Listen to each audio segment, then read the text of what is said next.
Mesdames, Mesdemoiselles et Messieurs, bonjour et bienvenue dans La Voix de la Diaspora, les éditions Sopiprod Paris en partenariat avec Vitrine Africaine et Camer.be.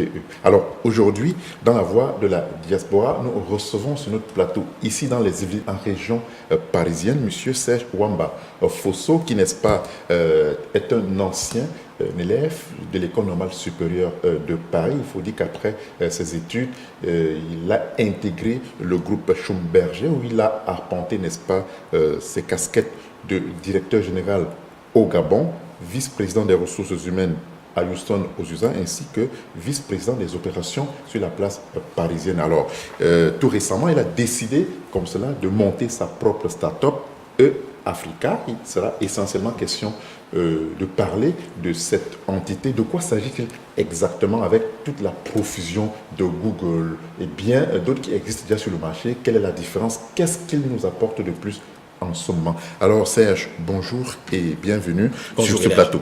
Bonjour Hilaire, merci de me recevoir. Alors Serge, Africa, de quoi s'agit-il exactement? Alors avant de parler de Africa, je voudrais quand même revenir un petit peu sur mon parcours parce que c'est quand même important que les gens qui vont nous suivre comprennent un petit peu mon parcours et ça peut aussi expliquer aussi la genèse du projet. Donc comme tu l'as si bien dit Hilaire, j'ai après 20 ans, je dirais même 21 ans d'expatriation et d'une carrière internationale bien fournie à travers plusieurs pays. Je commence à compter les pays où j'ai pas été. Donc en plus de 20 ans donc pour le groupe Schlumberger, donc le leader dans les services pétroliers. J'ai donc décidé de créer une start-up e-Africa avec des jeunes. C'est pour ça que c'était d'ailleurs une start-up. Mon parcours académique, donc formé aux grandes écoles camerounaises, l'école polytechnique et aussi aux grandes écoles françaises, l'école normale de Cachan et l'école des ponts et chaussées. Et en plus, comme je dis, tout ça en complément d'une carrière de près de 21 ans. Il était pour moi temps de me poser d'autres questions.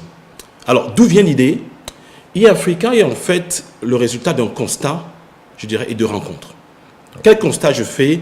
C'est le constat que n'importe qui fait, quelle personne fait quand il va au Cameroun et qu'il est quelque part en besoin de parler à une entreprise, s'il n'a pas sa famille, s'il ne vit pas au Cameroun, il a du mal. Et ça, c'est un constat que n'importe qui, et ceux de la diaspora qui sont ici, ou nos visiteurs, ou des gens qui viennent en vacances, se disent je suis bloqué sur la route, j'ai besoin de pièces détachées. Ben, si je n'ai pas mon frère, il peut me dire au prochain carrefour, il y a des gars qui vont te dépanner, tu n'as aucun moyen de le savoir. Alors ça, on est au Cameroun. Et je ne parle même pas de l'investisseur qui est à l'étranger, qui recherche la même information. Donc c'est ce constat-là. Est-ce le cas, là on parle du Cameroun, est-ce le cas dans d'autres pays africains? Mais c'est le cas dans tous les pays africains. Mais tout à l'heure, on reviendra là-dessus. Donc c'est vraiment ce premier constat-là. Et la deuxième chose qui amène le projet, c'est une rencontre.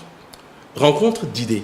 C'est-à-dire, quand je fais ce constat-là, je me dis, mais comment est-ce qu'avec tout le creuset, toutes les opportunités que nous avons en Afrique, tous les talents, on n'arrive pas à avoir une visibilité sur ce talent-là?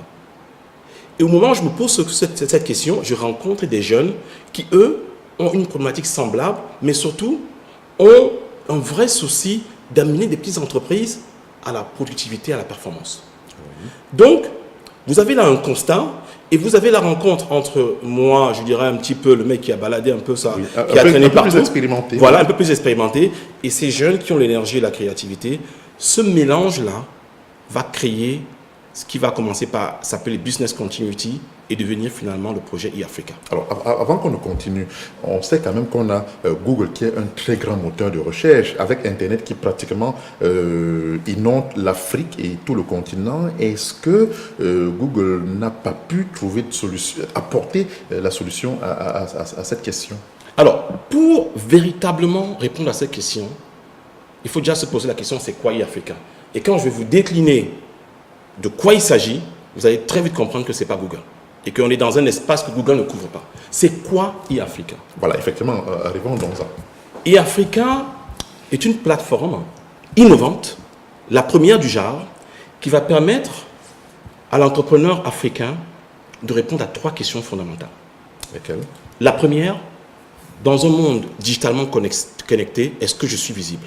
Je ne peux pas croître si je ne suis pas visible. Ça, c'est la première des choses. Est-ce que je suis visible? Est-ce qu'on me voit? Je ne peux pas croître. Voilà. Ça, c'est la première interrogation.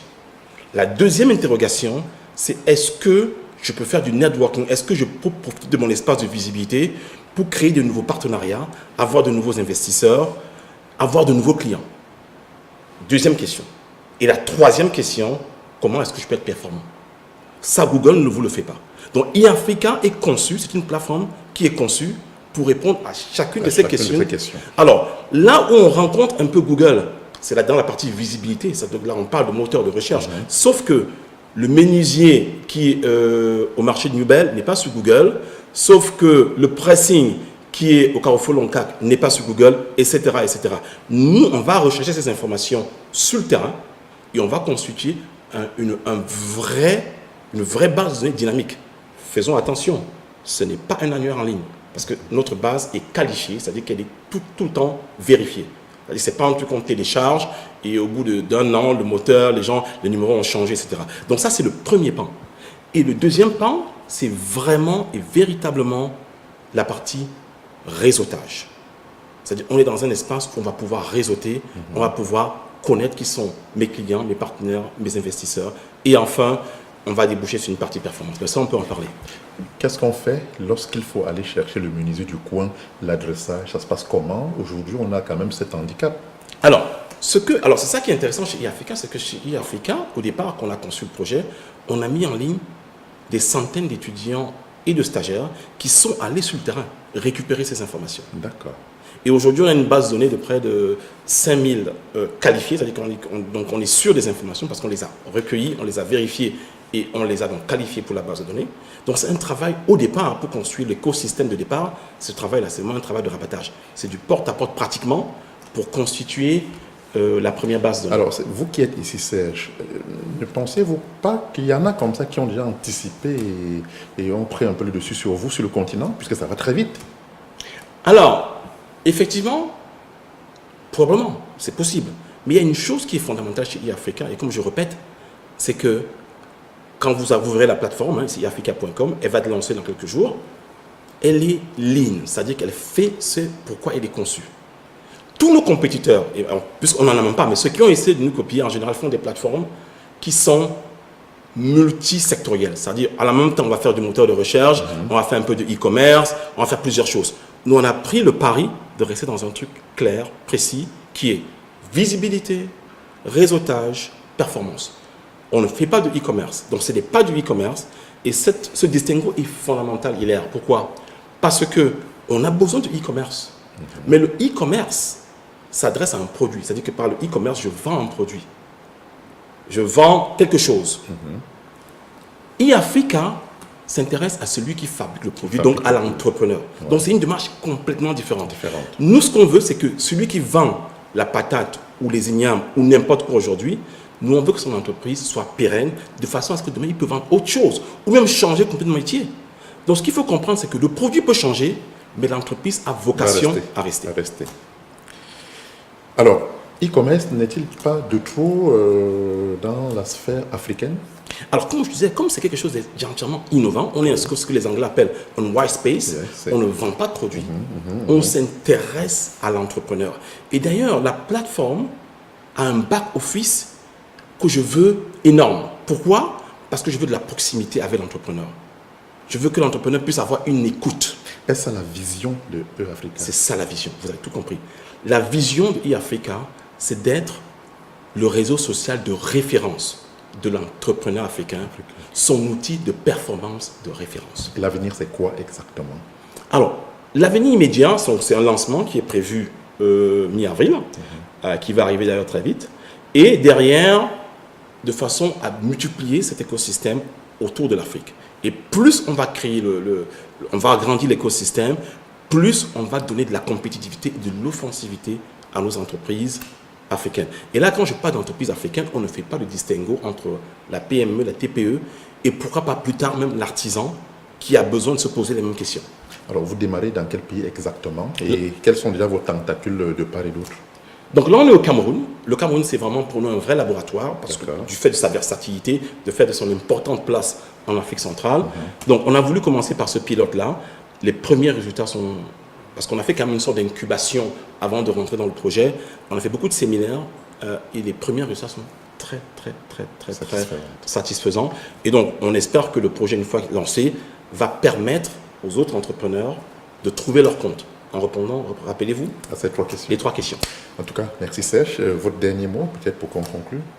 Alors, ce que je voulais dire à ceux qui vont nous suivre, aux internautes, c'est simplement d'attendre, donc, dans 2 semaines, le produit arrive. Le 18 avril, la plateforme iafrica.com sera en ligne et l'inscription est entièrement gratuite.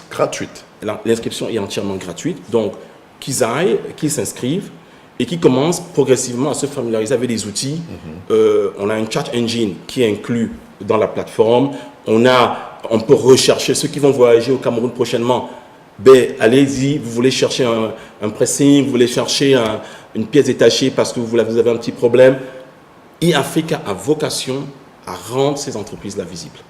Voilà, merci Serge. Et prenez date, c'est le 18, n'est-ce pas, que iAfrica sera officiellement lancé. Merci d'avoir permis, n'est-ce pas, à nos auditeurs d'entrer en contact et d'avoir la primeur de iAfrica. Merci beaucoup. Merci encore, Hilaire.